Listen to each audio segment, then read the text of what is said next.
spreads across Bolivia after the massacre of anti-coup protesters in Cochabamba. Dialogue is the only path. Venezuela's vice president welcomes an initiative by Mexico, Uruguay and Caricom. And the Trump administration decides Jewish settlements in the West Bank are no longer illegal. Hello and welcome to Telesur English. I am Estefania Bravo. This is From the South. Thousands of campesinos and indigenous people have marched into La Paz to demand the resignation of Bolivia's de facto government. There are reports that Senator Janine Áñez, who declared herself president, may issue a decree to call new elections. The Constitution says only the Legislative Assembly can do this. However, the coup government is refusing to negotiate with the mass majority in the Assembly. Among the demonstrators are the Red Ponchos movement, who arrived in San Francisco Square singing with their Huipala flag. The indigenous people are standing up. We will not give in to them. If they want to kill us, then they can kill us. We indigenous women have been discriminated against, and our Huipala flag has been attacked. But here we are, the true Bolivian people, the indigenous people, standing firm. We thank the international media for showing what is really happening, because the Bolivian media tried to silence us. We have come with only one aim, that the murderer Camacho has to go to jail for burning our symbol. This is our demand. If the self-proclaimed president doesn't do this, then she must resign. That's why we are here. We haven't come here to negotiate. We are here only to see them resign, because they haven't respected the constitutional order. That's the demand of the Aymara people. We are the two descendants of Tupac Katari, and we'll stay here until they resign. In the city of Cochabamba, there is a tense standoff between protesters and the police. 3 separate marches of coca growers and other campesinos arrived in the city this Monday to protest against the massacre of 9 of their colleagues in Cochabamba on Friday. The police blocked their way. The protesters blamed the de facto president for the violence and demand her resignation. So far, at least 24 people have died in the repression of protests over the coup against Evo Morales. We want the resignation of the self-proclaimed president. We want justice for all our fallen colleagues. These have been murders. The police and the military are killing us as if we were animals. We want justice.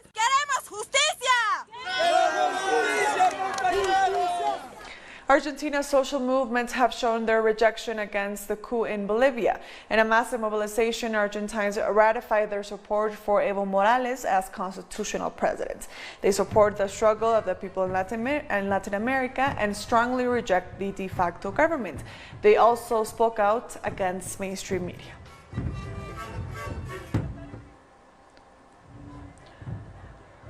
Moving on to Chile, the uprising against the neoliberal system has now been continuing for 1 month. There has been more repression against smaller protests this Monday morning, including one by school students in the Nuñao neighborhood of Santiago.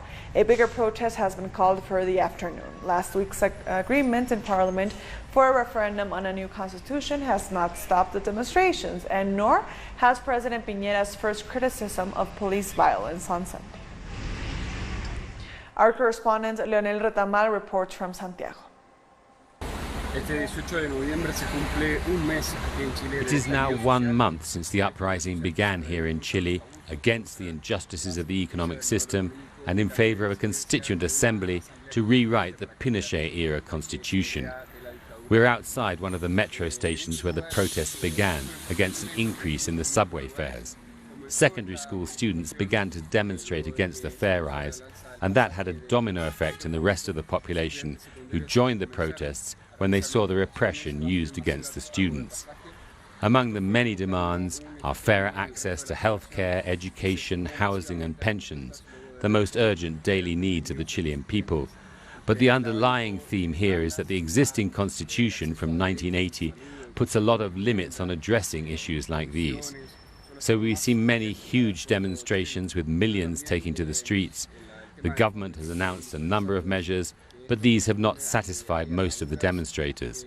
Last week there was an agreement in Parliament to hold a plebiscite as a step towards drawing up a new constitution. But this also failed to satisfy many people, and the calls for demonstrations have continued. President Piñera spoke on Sunday again, but this has not had any effect on the protesters either. A number of cases are before the courts this Monday over human rights abuses during the last month, and another big protest is being called in the afternoon to mark the 1 month of the revolt. Many protesters say the proposed constitutional reform does not guarantee enough space for social movements, and they are worried that the need for a two-thirds majority could block serious change. More in this report. 1 month after a social explosion rocked Chile, Congress tried to put an end to the conflict with an agreement to draft a new constitution. But people rejected the proposal, as social organizations and labor unions say people must continue to take the streets. There are debates that still need to be had. Social parity, the participation of indigenous communities. This process is not yet at its end. We call on people to continue mobilizing, to continue taking the streets. On Monday the 18th, we must go out to fill public squares throughout the country to tell them that although they have the kitchen, we have the pots and the pans. And this does not end until the social movements say so. It all began as a protest against the rise of public transport fares, but repression against high school students was the catalyst for a host of social demands to explode, quickly escalating into the social outburst that seeks to change the economic model at its root. It was a political mistake not to realize the social explosion that was coming when we were clear about it. We had calls for social protests on September 5th, saying that we did not want more neoliberal system anymore, that we did not want our lives to worsen. But even so, the state did not take into account our opinion. The balance in terms of human rights during this month has been negative. 26,000 people arrested, 2,381 wounded, 23 people dead, and 217 who have lost an eye, mainly as a result of the repressive actions of the police. The eye situation is very serious, something not seen anywhere else in the world. In 1 month, we have more than 200 people with severe eye damage, and the other thing that we have not seen are the mental health problems that are a result of this situation. All government measures have been rejected by the streets: decreasing public transport fares, a broader social agenda, changes to the pension system, and recently a parliamentary agreement for a plebiscite for a new constitution. Health, education, housing, pensions, all of these are things that concern the people on the streets. And we are seeing the government's inability to lead in the face of a social crisis. Every time the president has intervened, he has worsened the crisis. The people on the street feel they are the protagonists of their own future. They have proven to have strength and power, and they don't want to return to the Chile that was before October 18. Moving on, Venezuela's Vice President Delcy Rodriguez has welcomed the publication of a roadmap for dialogue with the opposition by the countries supporting the Montevideo mechanism. Speaking to a diplomatic corps in Caracas, she said that Argentina may soon join Mexico, Uruguay and Caricom as part of the initiative. So, dear ambassadors, we ratify dialogue as the only path, and we are committed to that path. They have tried to undermine the process of talks, but there it is. And as a result of the lawmakers from the United Socialist Party returning to the National Assembly, we already have a preliminary committee discussing the formation of a new electoral authority. That is an advance. Mr. Guaido is part of the committee, along with his representative, negotiating with the government side naming of new members of the National Electoral Council. That is the right path, the path of dialogue and of understanding, leaving aside once and for all attempted coups, attempted assassinations, and criminal economic blockades. And the national dialogue promoted by President Nicolás Maduro advances towards a political agreement for Venezuela. The Venezuelan president began this Monday a meeting with the political leaders of the national dialogue table to evaluate the progress of the dialogue. The meeting is taking place at the Miraflores Palace. Attending the meeting is Delcy Rodriguez, Vice President of Venezuela, Jorge Rodriguez, Communications Minister, and Aristóbulo Isturiz, Education Minister. For the opposition, Javier Bertucci, Felipe Mujica, Claudio Fermín, and Timoteo Zambrano. The current negotiations focus on the conditions to designate a new directive of the National Electoral Council, or CNE, and the parliamentary elections scheduled for 2020. Coming up after the break, we have the latest from La Paz with our correspondent Freddy Morales. Stay with us.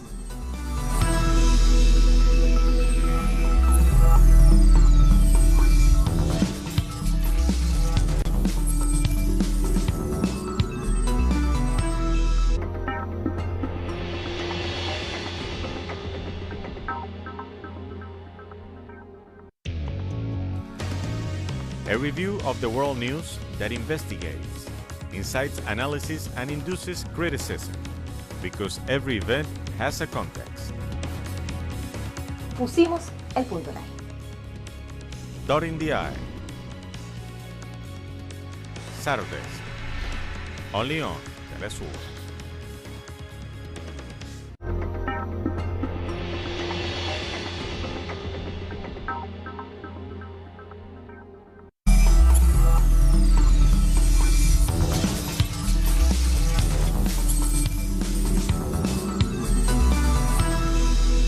Welcome back to From Us Health. And now let's go back to La Paz, Bolivia, where our correspondent Freddy Morales has the latest. Good afternoon. There have been no reports of any kind of incidents during mobilizations, but since midday, rural workers and Aymara women are stationed as lookouts around Murillo Square, where the National Assembly building and the governmental palace are located. Even though these groups remain peaceful, the socialist movement, which holds 70% of the seats in both houses of the Congress, have decided to suspend the session scheduled for Tuesday 10 in the morning. This suspension is a sign of a lack of agreement between the 70% of the Congress and the remaining 30% that are in charge of the government. The socialist movement said they remain open for negotiations with the government, but they still decided to suspend tomorrow's session in the Congress. This session was set to discuss ordinary matters and not ones related to the ongoing turmoil in the country. Meanwhile, the government has confirmed that they haven't reached an agreement with the socialist movement regarding a call for elections. Former members of the Electoral Tribunal are also holding discussions with the government on whether it is possible to hold elections authorized through a decree rather than by the National Assembly. We thank Freddy for that update. Deforestation in the Brazilian Amazon has reached record levels, according to the National Space Research Institute. In the 12 months up to this July, almost 10,000 square kilometers of rainforest were destroyed. That was 30% more than in the previous year. INPE is the main official body monitoring deforestation in Brazil. President Jair Bolsonaro sacked the head of the institute earlier this year, saying its reports were false. His government has been criticized for encouraging ranchers and miners to extend their activities in the Amazon region. Ecuador's President Lenín Moreno says he will send a new economic reform bill to the National Assembly. That is after the Assembly voted on Sunday to reject and shelve his economic bill, which was part of his bailout agreement with the International Monetary Fund. With 133 members present at this plenary session, Ecuador's National Assembly decided with 70 votes to reject and shelve the government's bill on urgent economic development. It was our responsibility to vote down this bill and rule it out permanently. If they want to send a new bill tomorrow, we will promise to work Saturdays and Sundays to work on this new and different legislation. You cannot develop prosperity on the basis of more taxes, and even worse, when they hide them in a law supposedly to promote growth, but which destroys welfare to benefit a small minority. Following this blow to the government's economic policy, President Lenín Moreno announced he would send a new economy bill focusing on taxes, and a separate bill dealing with reforms to the Financial Planning Code. In the spirit of democracy, I will include some of the good ideas that came up in the debate, and I reassert the principle that those who have most must pay most. I also repeat my commitment to debt relief for the 900 scholarship students. Many economists say the economic situation is getting worse, and there is little perspective of improvement, with or without the new economy law. The government should really think about replacing the cabinet. We have an economy minister who couldn't get an agreement on the budget for 2019, who tried to impose a decree that set the country alight, and who now sent a bill that hadn't been agreed with anyone. The government needs to step back or call fresh elections so there can be a real dialogue with all sectors of the country. For many social movements, the rejection of this bill was a victory for the people of Ecuador. But the failures and hesitations afflicting the government's economic policies have sent the country's risk rating sharply upwards by 189 base points, according to JP Morgan.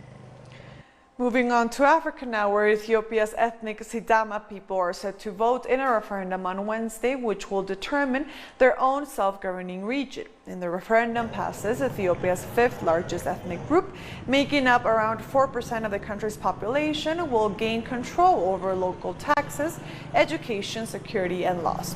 According to the Ethiopian constitution, regional states are allowed to enjoy a certain level of autonomy, like being able to choose their official language and land administration. The question of Sidama's statehood has been ongoing for more than 130 years. It is an issue for which our forefathers made heavy sacrifices. The referendum that will take place in about 4 days is something that makes us super excited. It's even more exciting than our wedding. The African Union Commission and the World Health Organization have signed a memorandum of understanding aimed at strengthening their relationship and cooperation. The document was signed at the WHO headquarters by the African Union Commission Chairman Moussa Faki Mahamat and the Director General of the World Health Organization. The memorandum will, among other issues, see African countries working closely with WHO to increase domestic investment in health. The call to action is a bold commitment by African Union countries to increase domestic investment in health and to be accountable for that commitment. The Memorandum of Understanding we have signed today is an important step towards formalizing the cooperation between WHO and the African Union and to implementing the Addis Ababa call to action. I believe that for WHO and for Africa, it's a new page that's opening of partnership, of cooperation, for achieving a goal that's health for all. The United States has been ranked the world's top on countries holding child immigrants in detention centers. According to a report released by the United Nations independent expert leading the global study on children deprived of liberty, more than 100,000 children are being held by the U.S. government's immigration-related detention. The UN has expressed concern with the U.S. migration policy, which has resulted in the separation of children from their parents, adding that this was a violation of the Convention on Child Rights. Separating children, as was done by the Trump administration, from their parents, and even small children at the Mexican-US border, is absolutely prohibited by the Convention on the Rights of the Child. I would call it inhuman treatment for both the parents and the children. In terms of overall, and now I'm talking about children with their parents or unaccompanied children or minors, the United States is one of the countries with the highest numbers. We have still more than 100,000 children in migration-related detention in the United States of America. We'll be right back. Stay with us.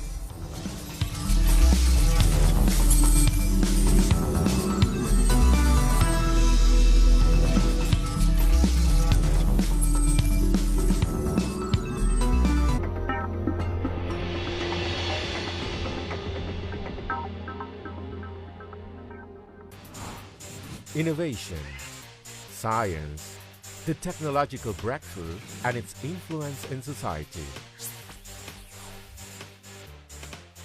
Viajeros del saber, el futuro está aquí.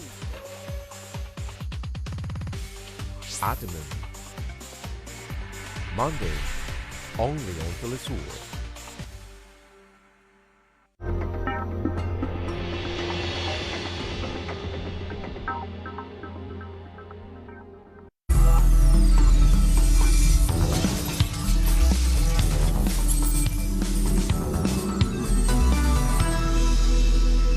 Welcome back to From the South. The Trump administration has declared that the United States does not consider Israeli settlements in the West Bank a violation of international law. Secretary of State Mike Pompeo has announced a policy shift which could doom any peace negotiations with Palestinians. Previously, the U.S. described Israeli settlements in the West Bank as illegitimate, but President Trump has been changing U.S. policy since he took office to boost political support for Israeli Prime Minister Benjamin Netanyahu. In the past, Trump has had also recognized Jerusalem as Israel's capital and the contested Golan Heights as Israeli territory. The U.S. leader had also ordered that the U.S. embassy be moved from Tel Aviv to Jerusalem. After carefully studying all sides of the legal debate, this administration agrees with President Reagan. The establishment of Israeli civilian settlements in the West Bank is not, per se, inconsistent with international law. Palestinians were outraged over the Trump administration's decision, with chief negotiator Saeb Erekat calling it a major threat to international peace and security.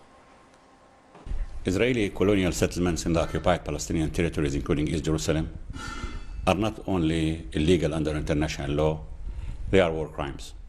And the statement of Mr. Pompeo, the Secretary of State of the United States, is absolutely rejected and must be condemned, because once superpowers, once the Trump administration decide to undermine international law, once they become an administration that's pro-Israel's occupation, pro-Israel war crimes, this is constitute a major threat to international peace and security. And this is turning the international community from the rules of international law, the rules of solving conflicts by peaceful means, into the rules of the jungle.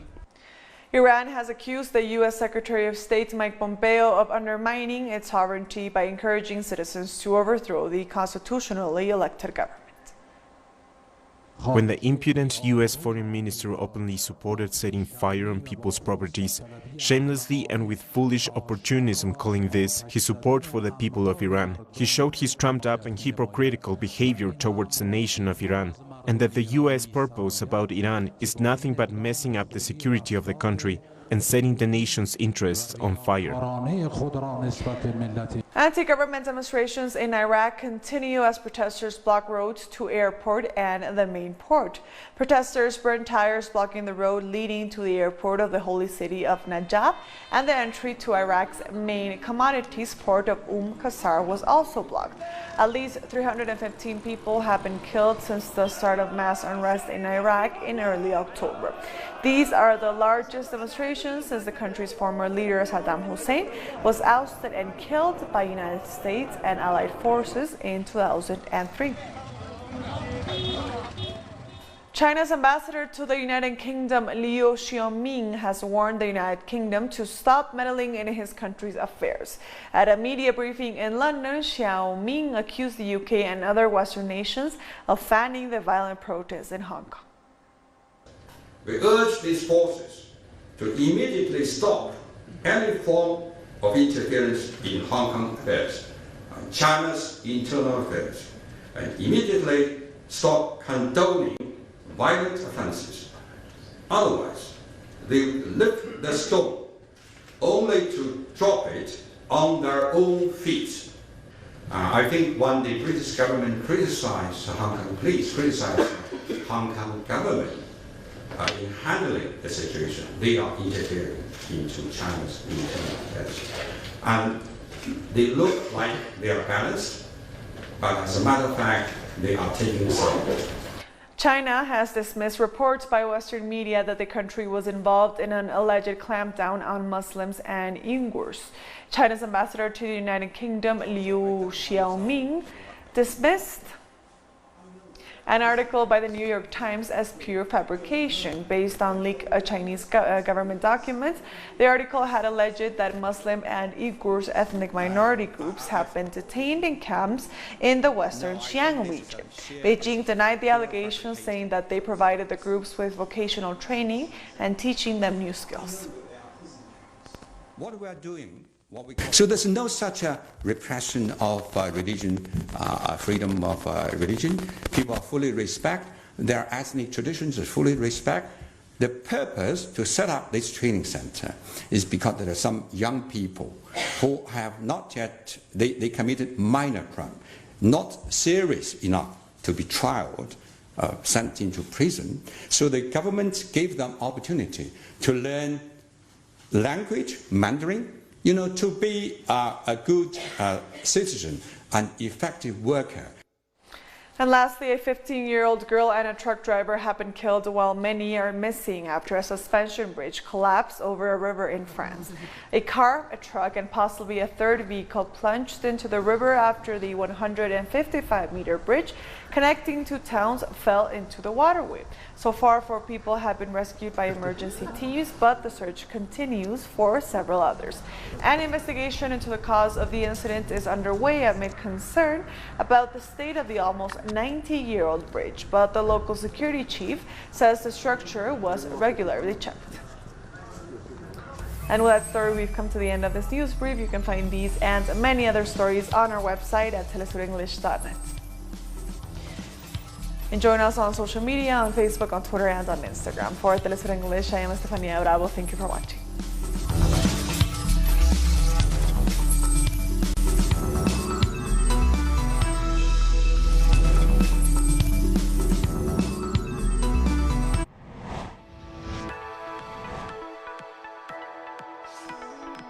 Discover the cultural diversity that defines a continent.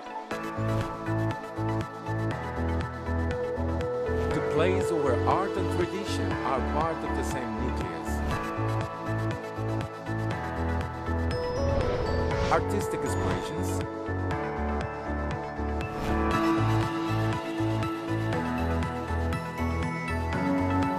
values,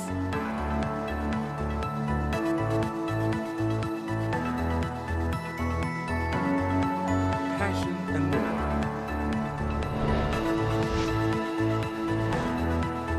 Real life.